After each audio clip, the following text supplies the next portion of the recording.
नमस्कार साथियों, आप सभी का स्वागत है एक नए वीडियो में। बहुत दिनों के बाद ये वीडियो आपको मिल रहा है क्लास 10th के लिए फिजिक्स और चैप्टर हम लोग का होगा पहला परावर्तन और अपवर्तन। जो भी क्वेश्चन आपको दिया जाएगा वो बिल्कुल रूप से इंपॉर्टेंट होगा और टॉप 5 ऐसे क्वेश्चन है जो गारंटी के साथ आपके एग्जाम में पूछा ही जाएगा। और ये सभी हम लोग एनसीईआरटी बुक को पढ़ने वाले हैं, तो इसलिए वीडियो को पूरा कंप्लीट देखिएगा। अगर आपको 5 नंबर कम से कम चाहिए बिहार बोर्ड परीक्षा 2024 में, तो आप वीडियो को पूरा देखिए। अगर वीडियो आपको पसंद आए तभी जाके आप वीडियो को लास्ट में आप लाइक कर लीजिएगा और चैनल को भी सब्सक्राइब कर लेना है ऐसे वीडियो को देखने के लिए। चलिए हम आगे बढ़ते हैं और क्वेश्चन को देखते हैं। सारे पीडीएफ नोट्स भी आपको फ्री में हम देंगे, तो इसके लिए आपको बने रहना है और कैसे लेना है ये भी हम बताएंगे। तो पाठ है पहला, प्रकाश का परावर्तन और अपवर्तन। और पहला प्रश्न जो आपसे पूछा जा रहा है वो प्रश्न है कि उत्तल लेंस के सामने वस्तु कहाँ रखने पर प्रतिबिंब वस्तु के बराबर बनेगा। तो जब भी बात करेगा उत्तल लेंस होता है वो कुछ इस तरह की लेंस होते हैं, ठीक है। और इसमें जब वस्तु को हम लोग कहाँ पर रखते हैं, ये होता है आपका F होता है और यहाँ पर होता है 2F होता है। तो जब वस्तु को 2F पर ही रखेंगे तभी जाकर उसका प्रतिबिंब जो है बराबर बनेगा। और दर्पण की बात करते हैं, ये लेंस की बात हम आप लोग को कर रहे हैं, लेंस की बात है। दर्पण में वस्तु को C पर रखेंगे। C का मतलब होता है वक्रता केंद्र पर अगर हम वस्तु को रखते हैं तो प्रतिबिंब वस्तु के बराबर बनेगा। तो ये प्रश्न जो है आपको समझ में आ जाना चाहिए। दूसरा प्रश्न की ओर हम लोग बढ़ेंगे, लेंस की शक्ति का इकाई क्या होती है। चलिए, लेंस की शक्ति का इकाई या लेंस की क्षमता पूछा जा सकता है। पावर, शक्ति को हम लोग पावर कहते हैं, मतलब इसको लेंस की क्षमता भी कहा जा सकता है।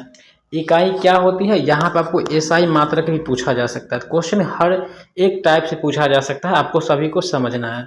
तो लेंस की शक्ति का जो मात्रक होता है वो आपका डायऑप्टर होता है। ये प्रश्न जो है बहुत ही इंपॉर्टेंट है। तो पहला प्रश्न जो है आपको यहाँ से ध्यान रखना है, लेंस की क्षमता का एसआई मात्रक होता है डायऑप्टर होता है। इसको हम लोग पी से सूचित करते हैं, तो आपको इस चीज़ को ध्यान रखना है। आगे बढ़ते हैं, हम लोग देखते हैं तीसरा प्रश्न और इम्पोर्टेंट प्रश्न को। तीसरा जो प्रश्न है, किस लेंस को अभिसारी कहा जाता है।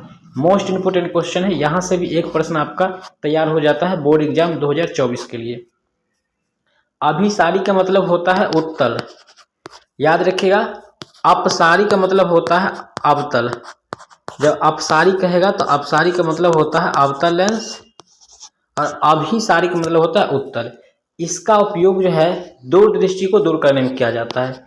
आंख में जब किसी व्यक्ति को दूर दृष्टि दोष होता है तो उसको दूर करने में भी इसका प्रयोग किया जाता है, उपयोग किया जाता है। जबकि अवतल लेंस का उपयोग होता है निकट दृष्टि दोष के लिए। आपको सुनना है ध्यान से, निकट दृष्टि दोष के लिए हम लोग अवतल लेंस का प्रयोग करते हैं या इससे बने चश्मे को लगाते हैं। चौथा है, उत्तल दर्पण का उपयोग होता है। उत्तल दर्पण का उपयोग कहाँ होता है, तो गाड़ी के साइड मिरर के रूप में। यहाँ पे दर्पण की बात हो रही थी, वहाँ हम ऊपर में लेंस बारे में पढ़ा रहे थे। तो वाहन के साइड मिरर यानी किसी भी गाड़ी के साइड मिरर के रूप में जो है आपका उत्तल दर्पण का प्रयोग होता है। पांचवा प्रश्न है, किसी उत्तल लेंस द्वारा वस्तु का आभासी और आवर्धित प्रतिबिंब बनाने हेतु वस्तु का स्थिति कहाँ होना चाहिए। आवर्धित प्रतिबिंब का मतलब होता है बड़ा प्रतिबिंब बनाना चाहिए और आभासी का मतलब होता है काल्पनिक होना चाहिए, वर्चुअल इमेज बनाना है आपको। तो इसके लिए वस्तु को F1 और प्रकाशीय केंद्र O के बीच होना चाहिए। तो ये विशेष इंपोर्टेंट नहीं है बट कहीं पूछा जा सकता है। छठा है, लेंस सूत्र क्या होता है। देखिए यहाँ से आपको न्यूमेरिकल क्वेश्चन भी बनाने को मिल जाएगा। तो लेंस का सूत्र जो होता है वो माइनस वाला होता है, 1/v माइनस 1/u बराबर 1/f होता है। 1/u प्लस 1/v बराबर 1/f ये होता है आपका मिरर फॉर्मूला होता है, मतलब ये दर्पण सूत्र है। ये आपका दर्पण सूत्र है। अगर आपको ये क्लास अभी तक देखे हैं, कुछ भी सीखने को मिला है तो लाइक बनता है, लाइक कीजिए और ग्रुप में शेयर कीजिए। और आपका क्लास लगभग डेली अब ऐसे चलने वाला है, इंपोर्टेंट बैच। सरल सूक्ष्मदर्शी में किस प्रकार का लेंस कार्य करता है। सरल सूक्ष्मदर्शी में उत्तल लेंस लगा होता है, ऑप्शन सी हो जाएगा। आठवां है, 2 मीटर फोकसांतर वाले उत्तल लेंस की क्षमता क्या होगी। क्षमता को हम लोग P से सूचित करते हैं। P बराबर सूत्र होता है 1/f होता है। यहाँ पर 2 मीटर फोकसांतर मतलब होता है फोकस दूरी f। तो यहाँ पे P बराबर देंगे 1/f का मान है 2। अब 2 से 1 में भाग देंगे तो 0.5 डायोप्टर आपका निकल के आएगा, जो कि ऑप्शन आपका बी है। तो ऑप्शन आपका बी करेक्ट आंसर हो जाएगा। 9वां क्वेश्चन है, किसी गोलीय दर्पण की फोकस दूरी 10 सेंटीमीटर है, वक्ता तो इसकी त्रिज्या क्या होगी। देखिए फोकस दूरी की आधी होता है, हमेशा याद रखना है आपको, ठीक है। F बराबर आपका क्या होता है, R/2 होता है। तो यहाँ पे देखिए फोकस दूरी दिया हुआ है, सॉरी यहाँ पे डबल हो जाएगा तब जाके। तो तो यहाँ फोकस दूरी की जगह पर हम लोग 10 लिखेंगे, 10 बराबर r/2 हो जाएगा आपका। यहाँ से आप समझिए, सॉरी यहाँ पे f बराबर आपका r/2 होता है। f की जगह पे 10 रखेंगे, r/2। अब यहाँ पे बट्टा में 1 और क्रॉस मल्टीप्लाई करेंगे तो r एकम r बराबर 10 गुना 20 आपका सेंटीमीटर। ऑप्शन आपका सी करेक्ट हो जाएगा। 10वां प्रश्न है, अवतल दर्पण में प्रतिबिंब किस प्रकार बनती है। तो अवतल दर्पण में वास्तविक और काल्पनिक दोनों बनता है, और ज़्यादा प्रयास करिएगा इसमें बड़ा प्रतिबिंब और ज़्यादा वास्तविक आपका बनता है इसमें। ठीक, एक अवतल दर्पण की वक्रता त्रिज्या 40 सेंटीमीटर है, उसकी फोकस दूरी, तो वक्रता त्रिज्या की आधी होती है फोकस दूरी, तो मतलब यहाँ पर 20 डायरेक्ट आप मार लीजिएगा। चलिए ऑप्शन आपका डी।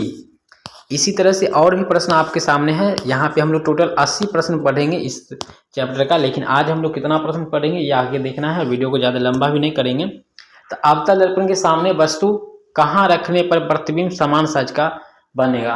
तो अवतल दर्पण जब वस्तु को हम लोग वक्रता केंद्र पर रखेंगे, मतलब सी पर रखेंगे, आपको हमने शुरू में भी बताए थे। तो ये प्रश्न तो आपको वहाँ पे भी कंप्लीट हो गया होगा। किसी अवतल दर्पण की वक्रता त्रिज्या 30 सेंटीमीटर है, उसकी नाभ्यंतर का मान क्या होगा। नाभ्यंतर का मतलब होता है फोकस दूरी, मतलब एफ होता है। ठीक है, फोकस दूरी होता है। तो त्रिज्या है 30, तो फोकस दूरी आधा हो जाएगा, मतलब 15 सेंटीमीटर। ऑप्शन ए हो जाएगा। ठीक है, 20 देखें। 14 प्रश्न है, जब प्रिज्म से किसी प्रकार की किरण अपवर्तन होता है तो आपतित किरण और निर्गत किरण के बीच बने कोण को हम लोग विचलन कोण कहते हैं। ये भी यह प्रश्न है 2 नंबर के लिए भी पूछा जाता है, विचलन कोण किसे कहते हैं, तो आप इसी भाषा को लिख सकते हैं वहाँ पर। तो ये कुछ इंपॉर्टेंट क्वेश्चन लग रहा है। निम्नलिखित में जल का अपवर्तनांक क्या होता है, ये मैं गारंटी के साथ कहता हूँ। ये दूसरा गारंटी वाला प्रश्न है कि अपवर्तनांक से संबंधित प्रश्न निश्चित रूप से पूछा जाएगा। तो जल का अपवर्तनांक होता है 1.33 होता है, जबकि हीरा का अपवर्तनांक जो है 2.42 होता है, ये सबसे अधिक होता है। हीरा का अपवर्तनांक होता है ये सबसे अधिक होता है। इस चीज़ को आपको क्या करना है, ध्यान रखना है। सबसे अधिक किसका होता है भाई, तो हीरा का होता है, इसको आपको याद रखना है। चलिए 16 नंबर प्रश्न, क्रांतिक कोण के लिए अपवर्तन कोण का मान क्या होता है, ये भी इंपॉर्टेंट है। क्रांतिक कोण के लिए अपवर्तन कोण का मान जो है 90 डिग्री होता है। ऑप्शन आपका सी हो जाएगा। 17, प्रकाश के पीछे लौटने की प्रक्रिया को कहते हैं। प्रकाश को पीछे लौटने की प्रक्रिया को प्रकाश का परावर्तन, ऑप्शन आपका ये जो है करेक्ट आंसर है। 18 है, प्रकाश के परावर्तन के दूसरे नियम में किसका मान समान होता है। तो देखिए प्रकाश के परावर्तन के दूसरे में जो है आपतन कोण, मतलब आई बराबर होता है आर होता है, तो आपतन कोण परावर्तन कोण के बराबर होता है। ऑप्शन आपका बी जो है करेक्ट हो जाएगा। 19 नंबर प्रश्न है, प्रकाश के अपवर्तन यानी परावर्तन के कितने नियम है। तो 2 नियम, परावर्तन या अपवर्तन दोनों के जो है 2 नियम है अभी। ठीक है। 20 है, दाढ़ी बनाने में कौन दर्पण प्रयुक्त होता है, तो इसमें अवतल दर्पण प्रयुक्त होता है। आपको इसको याद रखना है। और मात्र आज की क्लास में हम लोग 20 प्रश्न को ही देखे हैं, अगले क्लास में भी देखेंगे। और ये क्लास आपको कैसा लगा है कमेंट में बताइएगा। और इसका जो है इंपोर्टेंट प्रश्न ये भी आपका हो जाएगा। तो 3 हमने इंपोर्टेंट बता दिए हैं, और आगे भी है आपका प्रश्न। तो आगे देखने के लिए आपको क्या करना है, गूगल पे आ जाना है, और गूगल पे आकर के आपको सर्च करना है माधव NCERT क्लासेस, और वहाँ पे आपको क्लास 10th वाले सेक्शन में जाकर के सभी प्रश्न को देख के रखना है।